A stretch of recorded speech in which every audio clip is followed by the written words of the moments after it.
just rolls over for the next biennium, and most changes happen on the margins. For the first time in the county's modern history, we are going to review all department budgets from the ground up so we can reprioritize resources towards the county's highest and most urgent needs as we prepare for the next biennial budget. Next, every department will be asked to identify concrete cost savings. Each agency will designate a savings officer who will work with Chief Budget Officer and the Chief Operating Officer to review operations, eliminate duplications, sunset ineffective programs, assess King County's real estate holdings, and rethink how services are delivered. Next, we will implement new controls on programs that rely on one-time funding. Departments will regularly report on programs and positions funded by temporary resources like COVID relief funds, for example, and provide clear plans for what happens when that funding expires so we avoid creating ongoing costs without sustainable revenue. And finally, departments that rely on distressed funds will work with our executive budget team to implement immediate cost-saving measures in the current budget cycle. These may include reviewing overtime and travel, adding extra scrutiny on new hiring, reducing reliance on consultants, improving internal processes, and examining how technology and vehicles are used across all of our departments. I just want to be very clear here that this executive order does not fully solve our fiscal challenges, and it does not replace the urgent need for stable revenue sources. I also want to reiterate something very important that should not get lost. King County's workforce is one of the best in the country and routinely wins awards for effectiveness and innovation. I look forward to collaborating with our workforce and all our county labor partners to implement these better governance strategies.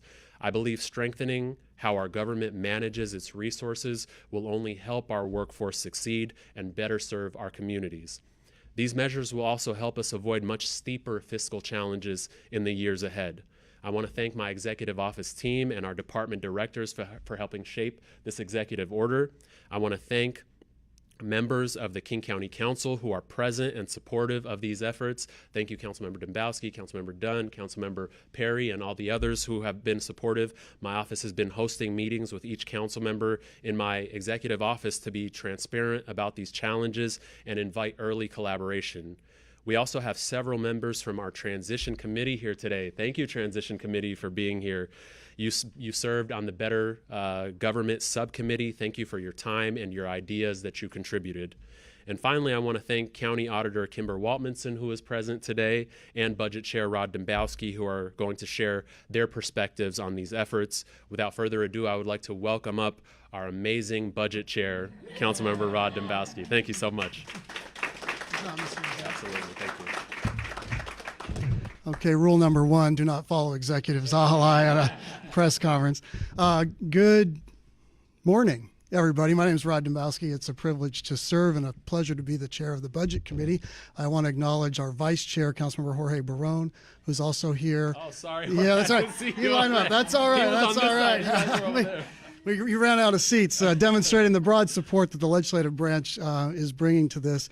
I want to make maybe 4 brief points but before doing that, I want to really commend Executive Zahilay for his early moves in selecting a tremendously strong leadership team, starting with your Deputy Executive Kern Gill, who I'm seeing there, your budget director, Aaron Rubart, who's got tremendous experience and we've worked with a long time, and your newly announced Chief Operating Officer, Hayo Kim, who is here. Yeah. You are assembling a tremendous team of leaders that inspires confidence around the county and in particular at the legislative branch. Just 4 points on this very important announcement today and the work that's gone into it. By way of context, King County is a very complex, large government. We have a $20 billion, that's with a B, biennial budget. We've got upwards of 19,000 employees, and our range of businesses is broad. We have the sheriff here, Sheriff Cole Tyndall. We provide public safety services in the rural, unincorporated areas, as well as a dozen plus cities in my district, including Shoreline and Kenmore. We are responsible for preserving thousands of acres of natural and open spaces. We run a park system. We run a jail.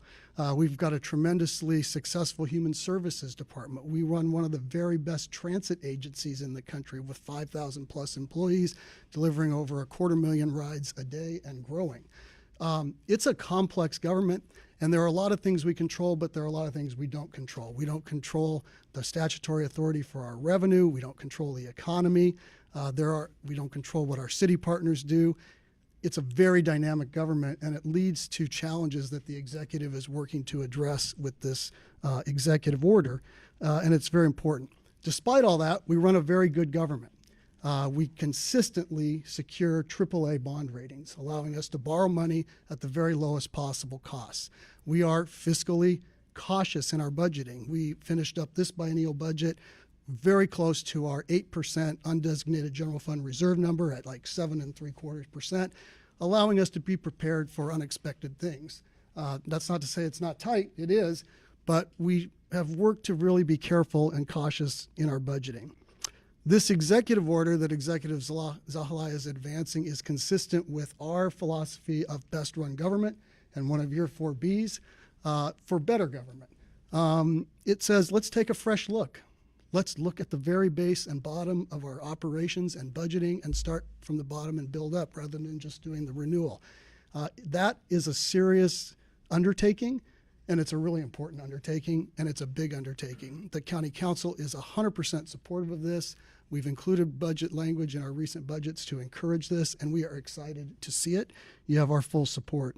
Really what this is about, I think, Executive Zahilay, is ensuring that we have the structures in place and the systems that are accountable, transparent, and accurate to deliver the services that our county relies upon.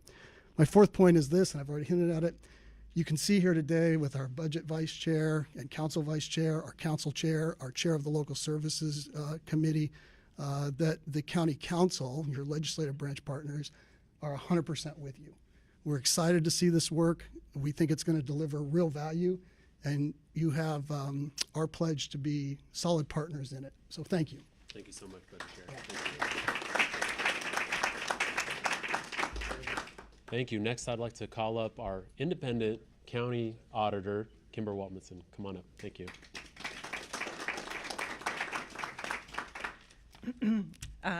Good morning. I come to you today as an accountability professional, not a public speaker. So you will take what you will get.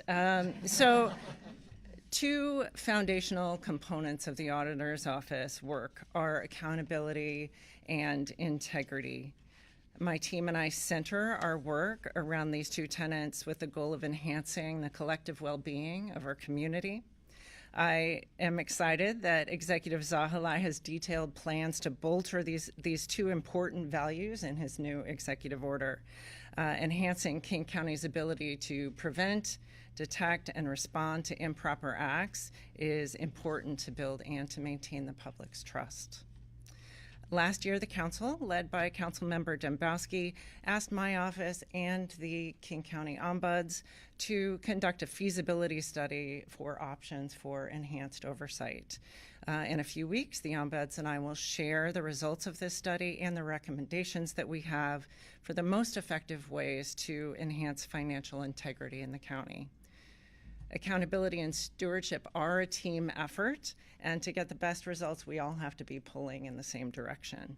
The executive order and any actions that the council decides to take after reviewing our study will chart a new path for integrity, particularly financial integrity, in King County as we go forward. Thank you.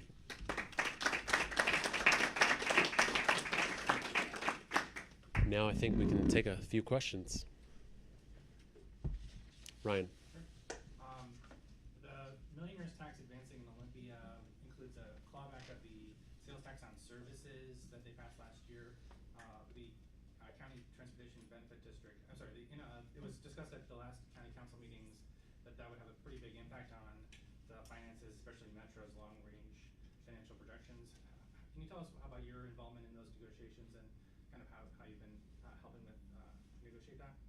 For the Transportation Benefits District? No, for the millionaire's tax and its clawback of the sales tax. Yeah, I wish that clawback was not happening, right? We have testified in Olympia. We have a state lobbyist who is in Olympia 24/7 lobbying on behalf of King County and our residents. So we've been closely following the millionaire's tax. We are supportive of it. There are many things that we wish it would have done better, like the funding for public defenders. We wanted to see that in there. We wish that clawback were not happening as well. And so we'll continue advocating for all of the progressive measures that would help King County deliver its services more sustainably. Oh, David. Yeah, the county already has an auditor who we heard from, so why a second internal auditor? Great question. So the internal audit, the county auditor is independent. Our internal auditor will be part of our executive office team. And so part of the work is so that we can make sure that we're proactively making these changes so we don't get a bad report card, right? And so the internal audit director will proactively be working with each of our departments, identifying risks, finding places where we can be the best possible stewards of public funds, making sure that we are tracking our performance metrics and delivering the outcomes that we say that we're going to. So we really find this to be a part of our executive office team to proactively make the changes that we want to implement. One follow-up. How much of these changes, this executive order, would you say are related or in response to the DCHS audit from last year? I would say that this is much broader than DCHS, right? Even if those findings didn't happen last year, we would be doing this as well, because we believe that new administration presents us a new opportunity for a reset. And there are so many things that we can do to make our government the best run government possible. Yes. You mentioned that a new director had been hired. Is Yeah. that in the internal auditor position? And who's that person and what's their professional background? Am I allowed to say their name? Probably not yet. So, Can you offer some insight into the yeah, Hayok, do you want to come up? Everybody, our new Chief Operating Officer, Hayok Kim.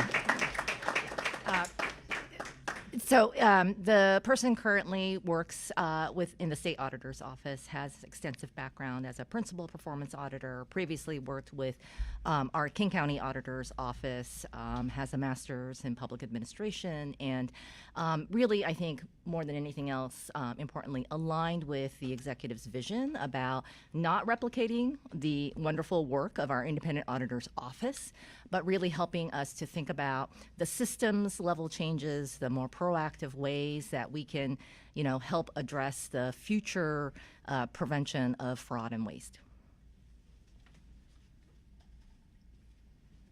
Yes. One more follow-up. How will the internal auditor be working with the independent auditor? Will there be any regular communication, sharing material?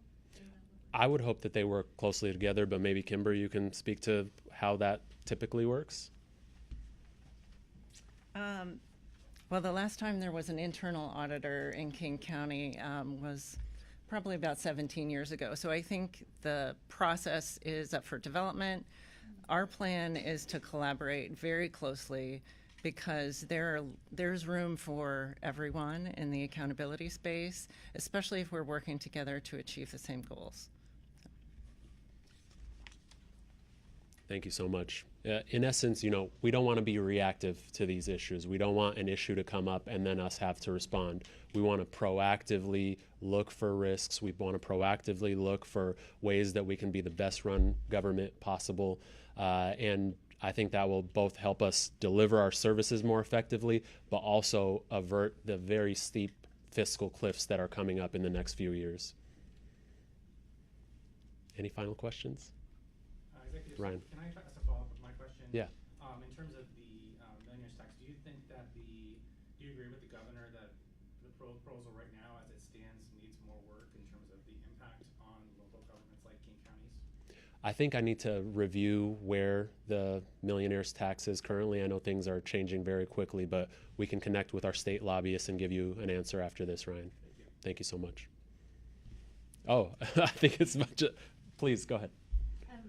One of our transition committee members. Yes, I I just want to say first that this is incredibly reflective of the fact that you actually listen to the transition teams. Yes. I'm particularly pleased with this swift action to address accountability and particularly related to the measures. Now my question is related to how community might feel, like how they might feel this proactive impact. So because of the outcomes of that previous audit, I know that community is feeling tremendous pressure and accountability and kind of in a surprise way. So maybe you can paint a picture of how we might be able to prepare for the future or just be impacted in the future. Absolutely. You know, I think the story of the contracting issues that you're referencing are ones where many of us in elected positions made intentional decisions to reduce barriers so that smaller organizations could be able to participate and get the resources needed to reach maybe some isolated populations. That was, in some ways, an intentional assumption of risk. We need to find a better balance, right? We need to find a balance where we can safeguard public dollars as effectively as possible while also doing the proactive outreach and technical assistance and civic education and empowerment that's needed for every community-based organization that is delivering results to be able to participate, because we know community-based organizations continue to be some of the most effective at getting the results that we want to see. We need trusted community partners. We need people who have relationships in the most isolated populations or the populations that are most removed from government. So that commitment does not go away. I would say we're doubling down on that commitment while making sure that we safeguard every single tax dollar possible. Thank you so much, everybody. We appreciate you all being here. Thank you again to my executive office team members, to our department directors, to our council members, our council leadership. Thank you so much, Chair Perry. Thank you so much, Budget Chair, Budget Vice Chair, Councilmember Dunn. We appreciate you all so much. Thank you again to the Transition Committee for all the work that you did over the past few months to develop robust recommendations. And it is absolutely our intention to deliver on many of your recommendations and make sure that the Transition Committee's work was not symbolic. Your work is real, it is helpful, and we will continue showing you the results of that work. Thank you.